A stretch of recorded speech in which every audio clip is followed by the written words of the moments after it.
Hello, and thank you for tuning into the Progressive Parent YouTube channel. I just want to share some excerpts from a conversation I had with Stefan Molyneux at freedomainradio.com when I phoned in to his Sunday show on the 10th of February 2013, and we discussed helping children overcome feelings of frustration by building up trust with them. Yesterday, I was having a conversation with Isabella about frustration, right? Because she's trying to learn how to do things and she gets frustrated and she doesn't want to do it, right?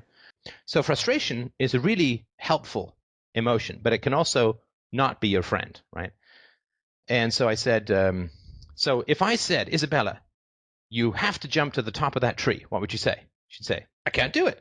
I say, yes, exactly, right? So frustration is helpful when it tells you that you can't do something, right? I gave her a couple more examples and so on. And then I said, but sometimes frustration tells you you can't do something when you can do something, right? And we went through some examples of that, right? Mm-hmm. And I said, so frustration is really good because it helps you not waste time and energy doing stuff, trying to do stuff that you can't do. That's good. It's good. Then it's a useful thing. If it's stopping you from doing things you could do, then it's not that helpful. And so I said, when I encourage you to do something, it's because I think you can do it. And I said, I've never encouraged you to jump to the top of a tree or go dance on the moon or anything because you can't do those things, and neither can I. But there's things I think you can do that if you listen to me and we talk through your frustration, you can do those things. So she was experiencing frustration in her life, and it was keeping her from doing things. And of course, managing frustration is an essential aspect to success in life. Because lots of things we try to do that are hard but possible are very frustrating. I pointed out, we've played a couple of video games together, and I pointed out how sometimes we get stuck, but we just keep doing it, and then we get to keep going. And I also pointed out one video game that quite rapidly became completely impossible, at least for me. And I said, well, let's play something else because I can't even imagine how I could do this part. So talking about frustration was really helpful. I mean, it wouldn't have done her much good to talk about frustration before she had experienced it as something she could identify. But once she can identify it, then helping her to recognize both the values and the dangers of frustration was really important, right? Because when you work at something you're frustrated at, you are deferring gratification. And the deferring of gratification is one of the single biggest things or you could learn to have a successful life. So I think that you can explain abstractions in a way that makes sense to them. And it really worked, right? So later that day, we were playing on the Xbox, and she was trying to do something, and she was just about to throw down the controller and said, I can't do it. And I said, I think you can. So have a deep breath. Remember, we talked about frustration, and you can trust me because I've never told you to do something you can't do. So try it again, but more slowly. And it's okay if it takes a few tries. And literally, she picked up the controller and did what she wanted to do, and did it fine. And I said, oh, fantastic, and then I avoided the I told you so stuff because that's always annoying too. But I said, it's good. So, frustration told you it was going to be hard, but not and I told you it wasn't going to be impossible, and so you did it. Fantastic, good for you.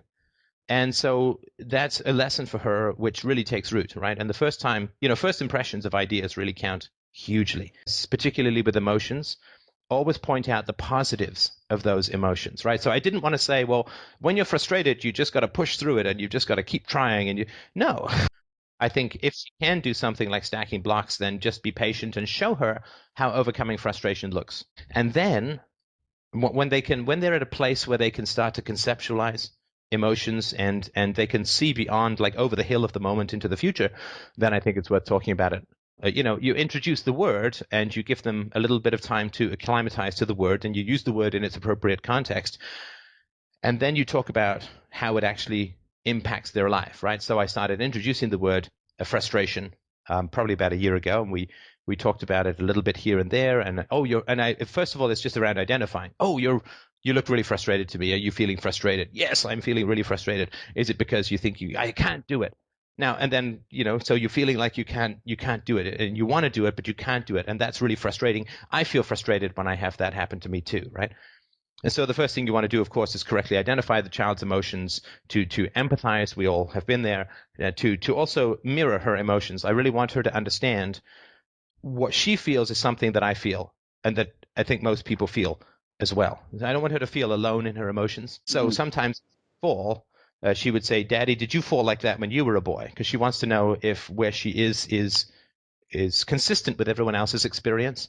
And so, of course, I would say, yes, I did, and here's what happened, and so on. I got a sliver there too, and right, so on, that kind of stuff. I think introducing the word is worthwhile, but I think introducing the process of how to manage an emotional state comes a little later. Noticing their emotional states and responding to those emotional states is very important, so they get a sense that who they are affects other people, and that other people know who they are, because that's intimacy, right? Is being known. If my daughter looks sad, I'll say, "Oh, you sad? You look sad to me." And then she might laugh and say, "No, no, I'm just playing," or whatever, right? But it's really important to reflect back their emotions so that you understand, and to ask them questions and all that kind of stuff. So relationship, and I think that's just something to remember as well.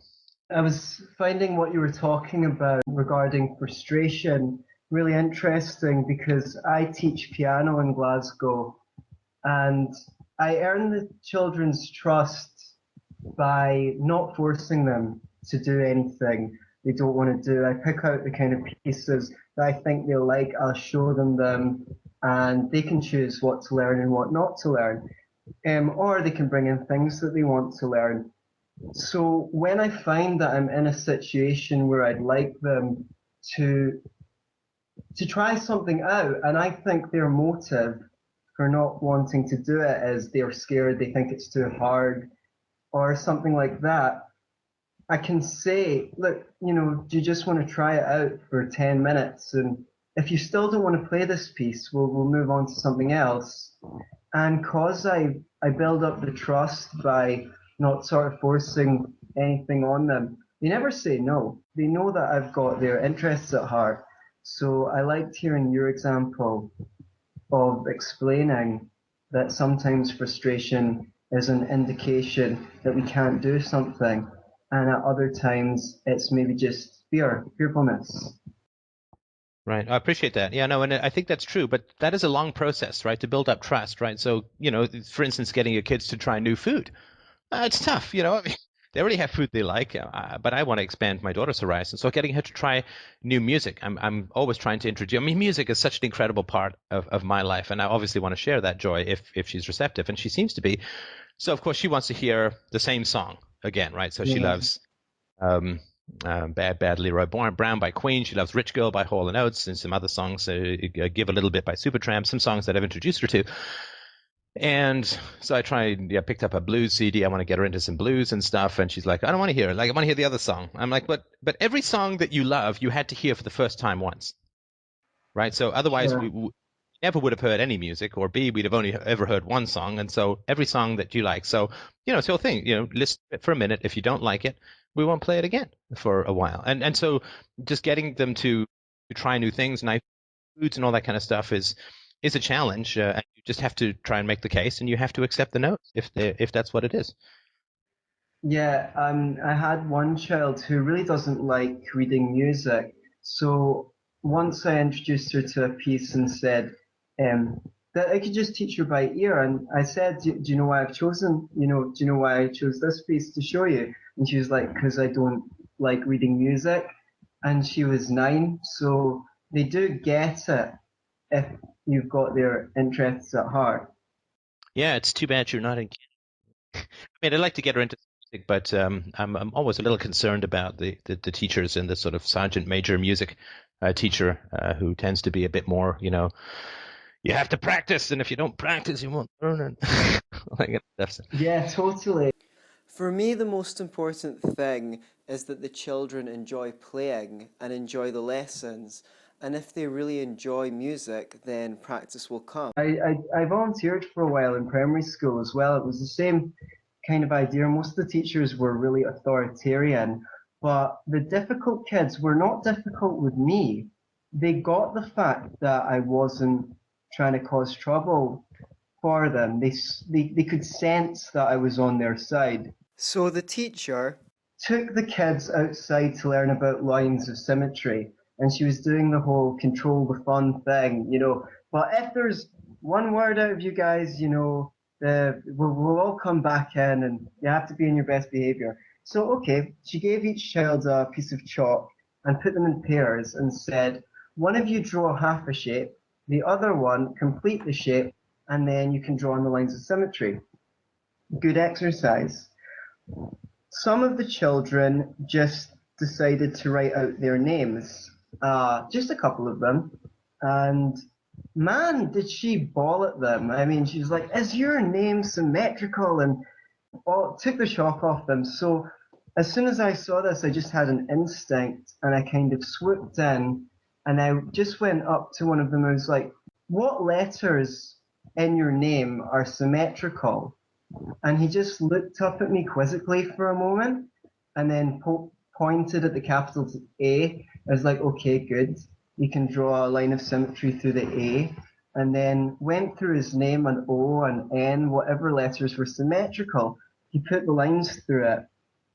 Now, the teacher saw that, and to her credit, she didn't seem terribly challenged by it. You know, she didn't seem like she felt threatened by me doing that. She seemed quite impressed. I really won those kids' respect that day. And they were kids that were considered sometimes to be a bit difficult.